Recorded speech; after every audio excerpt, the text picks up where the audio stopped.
الحمد لله نحمده ونستعينه ونستغفره ونعوذ بالله من شرور أنفسنا ومن سيئات أعمالنا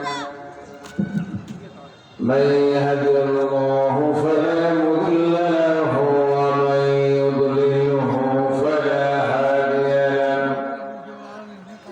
ونشهد أن لا إله إلا الله وحده لا شريك له ونشهد أن سيدنا وسندنا وحبيبنا ومولانا محمدا عبده ورسوله الذي أرسله بالحق بشيرا ونذيرا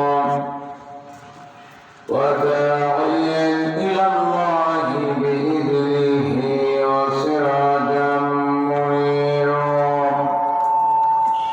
فقد قال الله تعالى في كلامه المجيد والفرقانه الحميد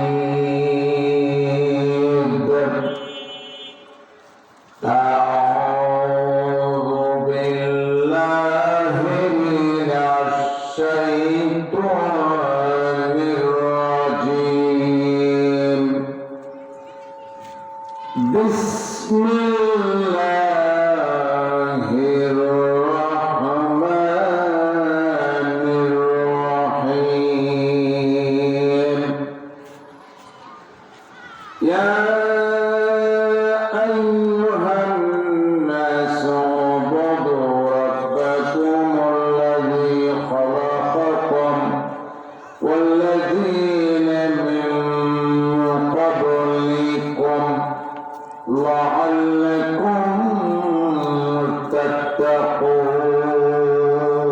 تتقون وقال النبي صلى الله عليه وسلم القرآن حجة لك أو عليك وقال الله تعالى في شأن رسول الله صلى الله عليه وسلم إن الله وملائكته يصلون على النبي يا أيها الذين آمنوا صلوا عليه وسلموا تسليما اللهم صل على سيدنا مولانا محمد وعلى آل سيدنا مولانا محمد اللهم صل على سيدنا مولانا محمد وعلى آل سيدنا مولانا محمد ويعرف الضيوف تجري مدينة مدرد الرقوسية ديو رسول الرجاء اللهم صل على سيدنا مولانا محمد وعلى آل سيدنا مولانا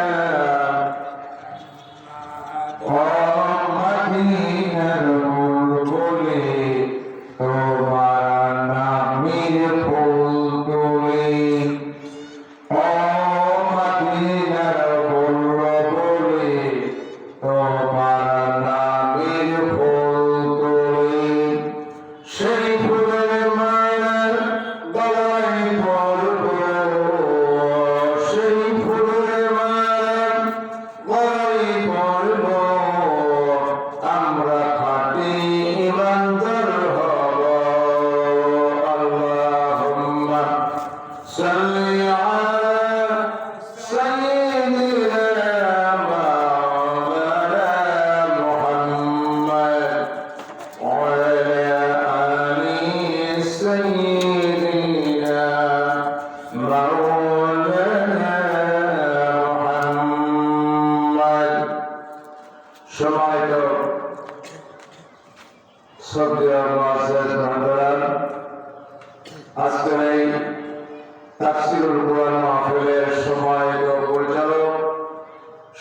এই মাহফিলে আসার, বসার, কথা বলার সুযোগ করে দিয়েছেন সুস্থ শরীরে।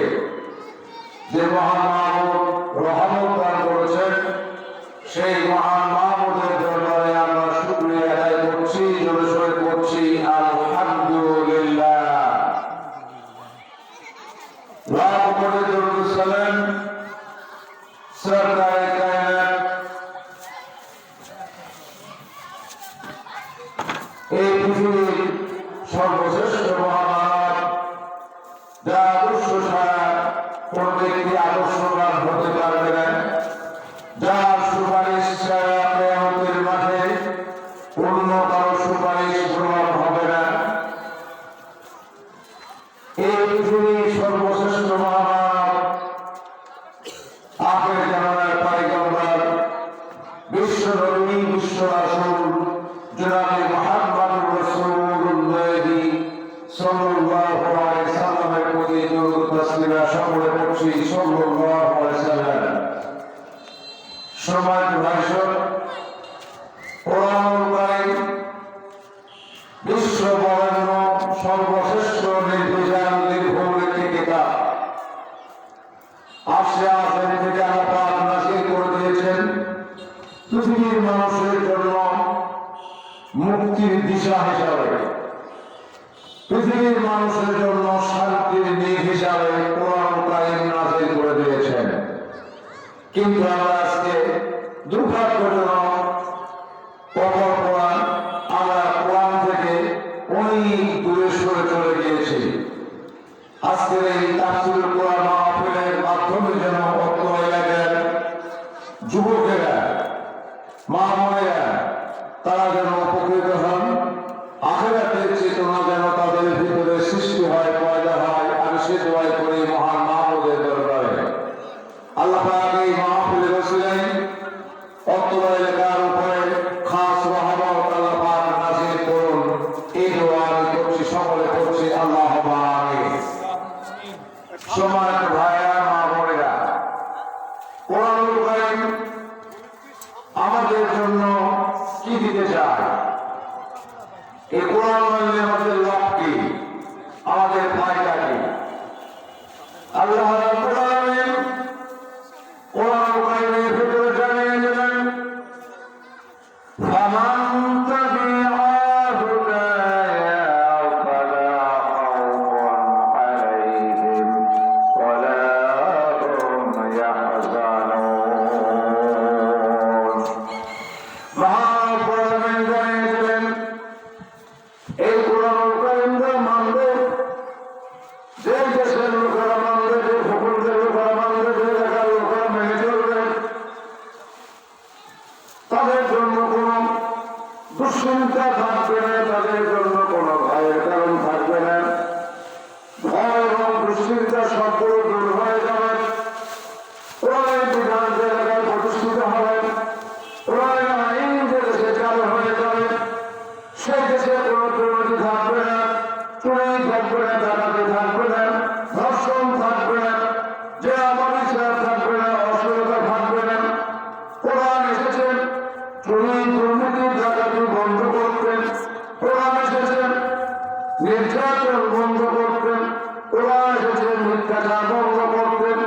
আল্লাহ পাক জানিয়ে দিলেন, যারা এই কোরআনের বিধান অনুযায়ী জীবন যাপন করবে, যে এলাকার লোকেরা, যে ভূখণ্ডের লোকেরা, সেখানে কোনো সন্ত্রাস থাকবে না, জঙ্গিবাদ থাকবে না, সেখানে অশান্তি থাকবে না, সেখানে শুধু থাকবে শান্তি আর শান্তি। সুবহানাল্লাহ।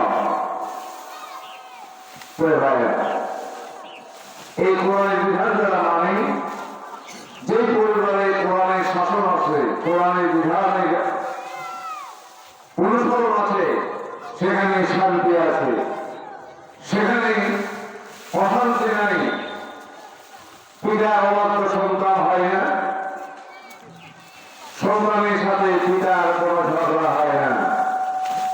পিতা যদি মসজিদে নামাজ পড়তে যায়, সন্তান পিতার জুতাটা সুন্দর করে নিয়ে মসজিদের পাশে রেখে দেয়। সুবহানাল্লাহ। পিতা সন্তানকে সালাম দেয়, সন্তান পিতাকে সালাম দেয়। ইসলামের বিধান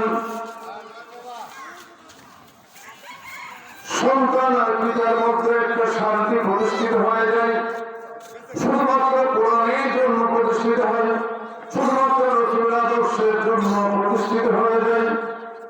আমরা যদি আদর্শবান হতে চাই, আমাদের সম্মান যদি আমরা প্রতিষ্ঠিত করতে চাই, পৃথিবীর কোন নেতার আদর্শ দিয়ে আদর্শবান হওয়া যাবে না। আল্লাহ কোরআনে সূরাতুল আহজাবের 21 নম্বর আয়াতে ঘোষণা করে দিলেন, তুমি যদি আদর্শবান হতে চাও তাহলে তার আদর্শ গ্রহণ করতে হবে। রব্বুল আলামিন জানিয়ে দিলেন, লাকাদ কানা লাকুম ফি রাসূলিল্লাহি উসওয়াতুন হাসানাহ। সুবহানাল্লাহ। আল্লাহ পাক বলছেন, তুমি যদি আদর্শবান হতে চাও, আমার রাসূলের মধ্যে উত্তম আদর্শ দিয়েছি, উত্তম আদর্শের উপর প্রতিষ্ঠিত, সর্বশ্রেষ্ঠ চরিত্রের উপর প্রতিষ্ঠিত আমার রাসূলের আদর্শ গ্রহণ করো, তুমি আদর্শবান হয়ে যাবে। সুবহানাল্লাহ। কোন নেতা নেত্রী আদর্শ মানলে আদর্শবান হওয়া যায় না। একমাত্র শুধুমাত্র কেবলমাত্র আদর্শ মানতে হবে রাসূলের পাক সাল্লাল্লাহু আলাইহি সাল্লামের।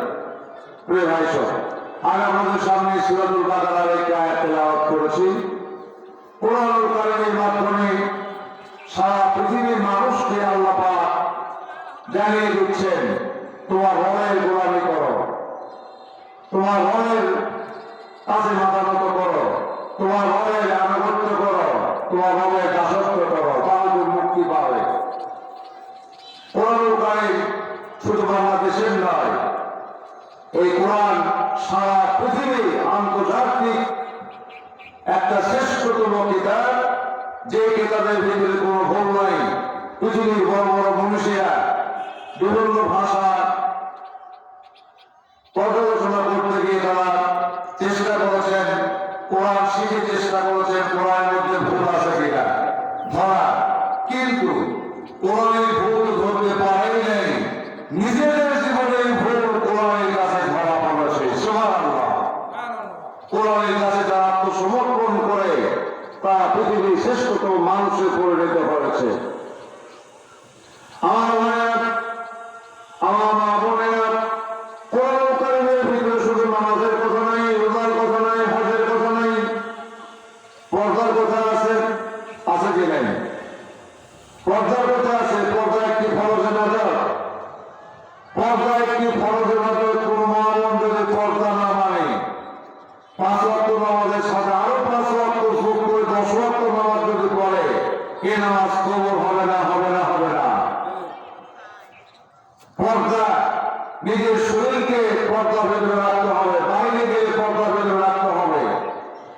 একটি ঘরে যেমন জানালা থাকে, দরজা থাকে, বাড়ির মূল গেট থাকে, জানালা দরজা আছে, বাইরে গেলে বোরকা পরিহিত অবস্থায় যেতে হবে। বোরকা জানালা আছে, দরজা আছে।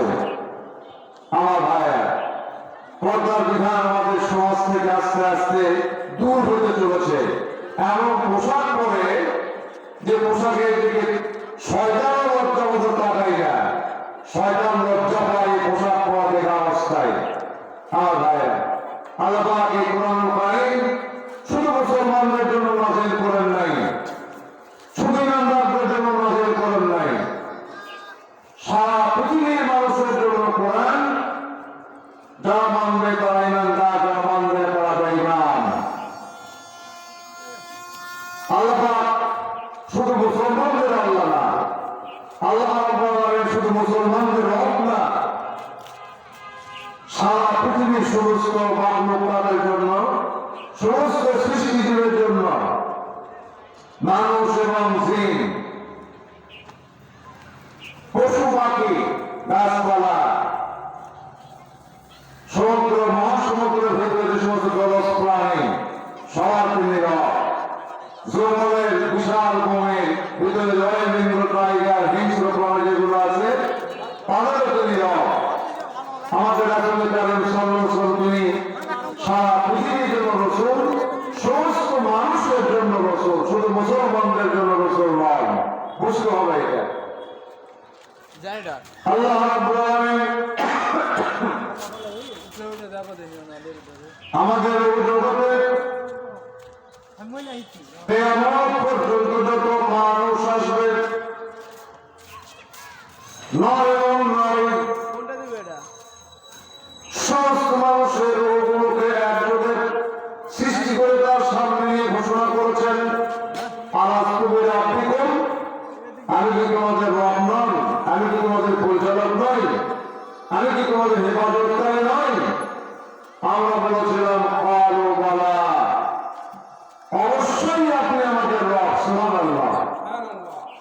আমরা বলতে পারতাম না, হ্যাঁ আপনি আমাদের রব। তাফসীরে আসছে নাম নরমাল হ্যাঁ, নরমাল হ্যাঁ, নাম। আর বালা শব্দ অর্থ হলো অবশ্যই আপনি আমাদের রব। তার দুই কথা বলতে পার্থক্য তো আছে অবশ্যই। নাগাম আর ক্বালু বালা এর মধ্যে বিশাল পার্থক্য আছে। আসেন, সেই রূহ জগতে আমরা স্বীকৃতি দিয়েছিলাম ক্বালু বালা হিসাবে যে আপনি আমাদের, অবশ্যই আপনি আমাদের রব। এই পৃথিবীতে আসার পরে আল্লাহ পাকের বিভিন্ন নিয়ামত আমরা খাচ্ছি, ব্যবহার করছি, কাজে লাগাচ্ছি, কিন্তু আল্লাহর প্রশংসা করছি না। রাস্তাঘাটে আমরা আল্লাহ পাকের অনেক নিয়ামত খাই, পানি, দামের পানি, শরবত, বিভিন্ন রকমের জিনিস খাই। খাওয়ার শুরুতে আল্লাহর নাম নেই, খাওয়ার শেষেও আল্লাহর নাম নাই। নাউযুবিল্লাহ। আমার এই পৃথিবীর বুকে আল্লাহ রাব্বুল আলামিন বিভিন্ন নিয়ামত দিয়ে সুসজ্জিত করে দিয়েছেন। আল্লাহ বলছেন, বান্দা তোমার জন্য আমি পানি সৃষ্টি করেছি, টিউবওয়েলের পানি, নদীর পানি, সমুদ্রের পানি, সাগরের পানি, মহাসাগরের পানি, পুকুরের পানি। এর চাইতে যদি ভালো পানি পান করতে চাও তাহলে তোমার জন্য মাটির নিচে আমি 30, 40, 80, 90 ফিট নিচে বিশুদ্ধ পানি সৃষ্টি করে রেখেছি। তোমাকে নলেজও দিয়েছি, জ্ঞান দিয়েছি। নিচের থেকে পানি মোটর বসায়, টিউবওয়েল বসায়, নলকূপ বসায় নিচের থেকে পানি উত্তোলন করে পান করো, কাজে লাগাও। শুধু তাই নয়, তুমি গ্লুকোজ পানি পান করতে চাও, চিনি মিশ্রিত পানি পান করতে চাও, ভিটামিন পানি পান করতে চাও, তাহলে 25 ফিট 30 ফিট উঁচুতে একটা গাছে একটা ফল দিয়েছি। আল্লাহ পাক যে নিয়ামত দিয়েছেন আমাদেরকে, এই নিয়ামত গুলো ব্যবহার করার, কাজে লাগানোর, ভোগ করার পদ্ধতিও জানিয়ে দিয়েছেন। আল্লাহ রাব্বুল আলামিন বলছেন, তুমি যদি বিশুদ্ধ পানি পান করতে চাও, গ্লুকোজ মিশ্রিত শরবত তুমি যদি পান করতে চাও, বান্দা আমি তোমার জন্য 30 ফিট 25 ফিট উঁচুতে গাছের একটা ফলের ভিতরে বিশুদ্ধ পানি দিয়েছি, শরবত দিয়েছি, পান করো। তোমার জীবনে তুমি যে ফসল ফলাও, মাটিকে আমি নিষেধ করে দিয়েছি, হজম করতে পারবে না। তোমার আলু, গম, সরিষা মাটির মধ্যে ফেলে দিয়ে আসো, সেখান থেকে আমি গাছ দিয়ে দেই, রিজিক দিয়ে দেই, মাটিকে আমি নিষেধ করে দিয়েছি, তোমার ওই ফসলটা নষ্ট করতে পারবে না। মাটির হজম শক্তিকে আমি নিয়মিত করে দিয়েছি। বান্দা এত কিছু করলাম, তোমার রিজিকের জন্য আমি এত কিছু করেছি, এর বিনিময়ে এর পরেও কি তুমি আমার শুকরিয়া আদায় করবে না? তুমি কি বলবে না আলহামদুলিল্লাহি রাব্বিল আলামিন? নিয়ামত হওয়ার পরে আল্লাহ শুকরিয়া আদায় করতে হবে। যদি নিয়ামত হওয়ার পরে, নিয়ামত দেওয়ার পর যদি শুকরিয়া আদায় করি তাহলে কি হবে? আল্লাহ পাক জানিয়ে দিলেন, ওয়াইন শাকারতুম লাযিদান্নাকুম। বান্দা তুমি যদি আমার নিয়ামত ব্যবহার করার পরে, নিয়ামত হওয়ার পরে যদি আমার শুকরিয়া আদায় করো, তোমার জন্য আমি নিয়ামত বৃদ্ধি করে দিব, নিয়ামতের দরজা খুলে দিব। ওয়াইন কাফারতুম আযাবি শাদীদ। আর যদি তুমি নিয়ামতকে নিমখারামি করো, বিশ্বাসঘাতকতা করো, আমার সঙ্গে বেঈমানি আচরণ করো, তাহলে কঠিন শাস্তির জন্য অপেক্ষা করো। তোমার জন্য কঠিন শাস্তি আমি সৃষ্টি করে রেখে দিয়েছি। নাউযুবিল্লাহ। আমার ভাইয়া, আল্লাহ পাকের নিয়ামত আমরা অহরহ যদি আল্লাহ পাক একটা ফেরেশতা সৃষ্টি করেছেন মালাকুল মউত হযরত আজরাইল আলাইহিস সালাম, এসে যদি বলতেন হ্যাঁ অমুক দেশের অমুক নেতা বা অমুক আলেম মসজিদুল ইমাম আপনার জন্য যে সূর্যের আলো এবং তাপ এইটার বিল আসছে হলো 10,000 টাকা, 6 মাসে 10,000 টাকা, এইটার বিল যদি আপনি না দেন আপনার পরিবারের জন্য সূর্যের আলো তাপের লাইন কেটে দেওয়া হবে।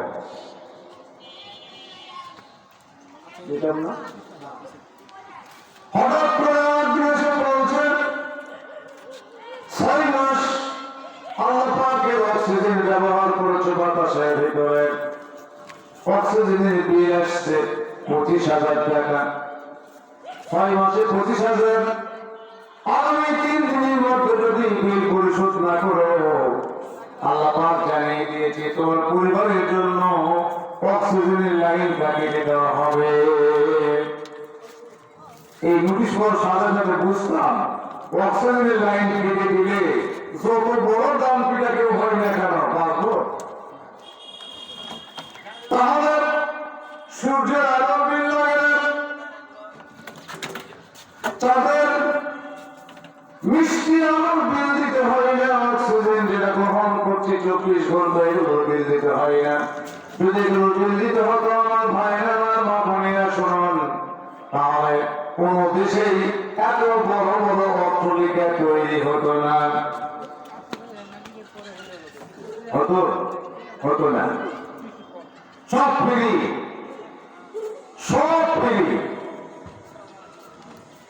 কিন্তু শুধুমাত্র কেবলমাত্র একমাত্র গোলামি করতে হবে আল্লাহ, আল্লাহর কাছে মাথা নত করতে হবে, কোন পীরের কাছে নয়, কোন মাজারে নয়, কোন গাছতলায় নয়, কোন লিঙ্কা পীরের নয়, ভঙ্গ পীরের কাছে নয়।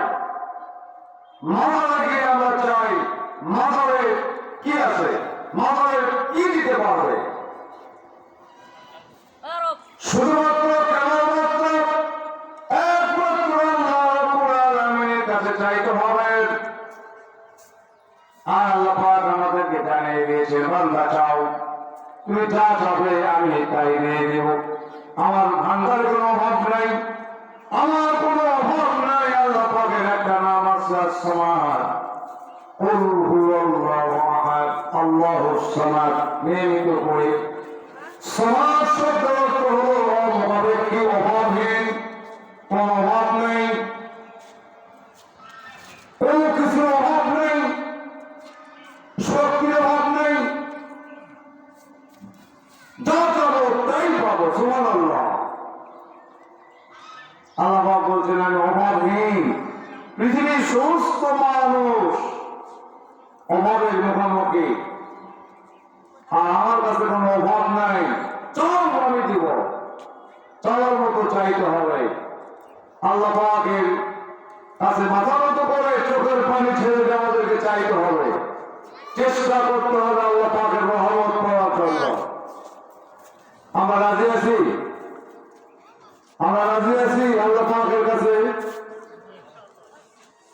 চান, আল্লাহর কাছে মাথা নত করে আল্লাহর কুদরতি পায়ে আমাদেরকে সারেন্ডার করতে হবে, আত্মসমর্পণ করতে হবে। তাহলে আল্লাহ পাক আমরা যা চাবো তাই দিয়ে, আল্লাহ পাক কৃপণ না, আল্লাহ পাক দেওয়ার জন্য প্রস্তুত, কিন্তু আমাদেরকে নেওয়ার জন্য প্রিপারেশন নিতে হবে, প্রস্তুতি নিতে হবে।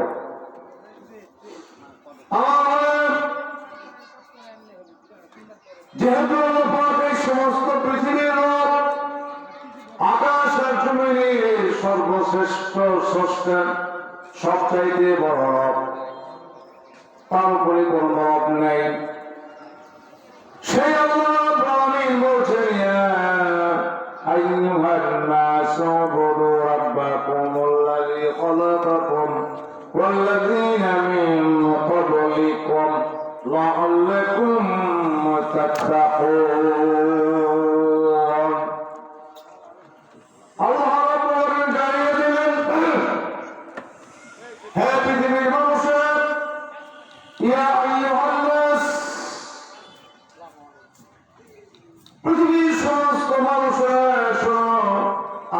তোমাদেরকে নোটিশ দিয়ে জানিয়ে দিচ্ছি ও বধূ রাব্বাকুমুল্লাযী খলাকাকুম ও বধূ তোমরা সেই রবের দাসত্ব করো সেই রবের ইবাদত করো সেই রবের কাছে মাথা নত করো সেই রবের গোলামি করো যে রব তোমাদেরকে সৃষ্টি করেছেন আমাদের স্রষ্টাকে আল্লাহ আমাদের স্রষ্টা আল্লাহ শুধু আমাদের না আমাদের পূর্বপুরুষদের স্রষ্টা আল্লাহ আল্লাহ পাক জানিয়ে দিয়েছেন ওয়াল্লাযীনা মিন ক্বাবলিকুম আমি তোমাদেরকে সৃষ্টি করেছি তোমাদের পূর্বপুরুষদের সৃষ্টি করেছি শুধুমাত্র আমার গোলামি করার জন্য আমার ইবাদত করার জন্য আমার সারকুলার অনুযায়ী জীবন চালানোর জন্য তুমি যে সেক্টর থাকবে সেই সেক্টরটা চলবে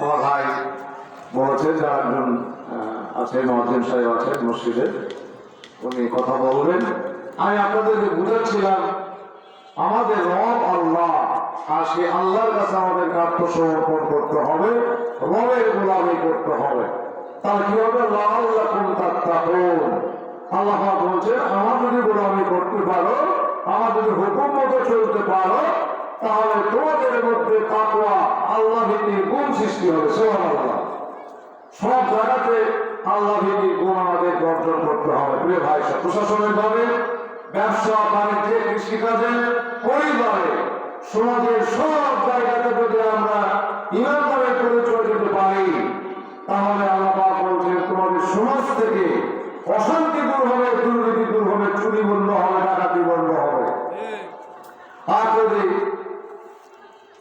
তাকওয়ার গুণ অর্জন করতে না পারি মুখে বলবো এক কথা ওয়াদা করবো ঘুরে ঘুরে ডজন ডজন ওয়াদা এরপরে যখন আমরা প্রশাসনিক চেয়ার পাবো সমস্ত ওয়াদা ভুলে গিয়ে নিজের মর্জি মতো যা খুশি তাই করবো জুলুম করবো সত্য কথা বলতে দেব না এক কথা বললে তাকে ধর্ম মানো অ্যারেস্ট করো রিমান্ডে দাও জেলে দাও এরকম হয় নাই হয়েছে আসেন আল্লাহ পাকের পক্ষ থেকে আমরা এসেছি পৃথিবীতে সে আল্লাহ পাকের আনুগত্য করব হুকুম মতো চলবো মৃত্যু পর্যন্ত আল্লাহ পাক আমাদেরকে তৌফিক দান করুন এই মাহফিল সাফল্য মণ্ডিত দোয়া করি যারা আলেম দূর থেকে আসতেছেন সিরাজগঞ্জ ঢাকা স্থানীয় আল্লাহ পাক তাদেরকে সঠিক কথা সহি কথাগুলো তাদের মুখ দিয়ে বের করে দিন যেন আমরা আমলে জিন্দগি তৈরি করতে পারি আমি সকলের জন্য দোয়া করেন আমার জন্য দোয়া চেয়ে আমি বিদায় নিতে যাচ্ছি আপনারা ভালো থাকুন সুস্থ থাকুন আমার জন্য দোয়া করুন আল্লাহ তাআলা আমাকে তাওহীদের পক্ষে রাখেন দ্বীন ইসলামের উপরে টিকে রাখেন সব এবং আল্লাহর আইনের পক্ষে থাকতে পারি সকলের দোয়া দিয়ে শেষ করছি ওয়া আখিরু দাওয়ানা আলহামদুলিল্লাহি রাব্বিল আলামিন আসসালামু আলাইকুম ওয়া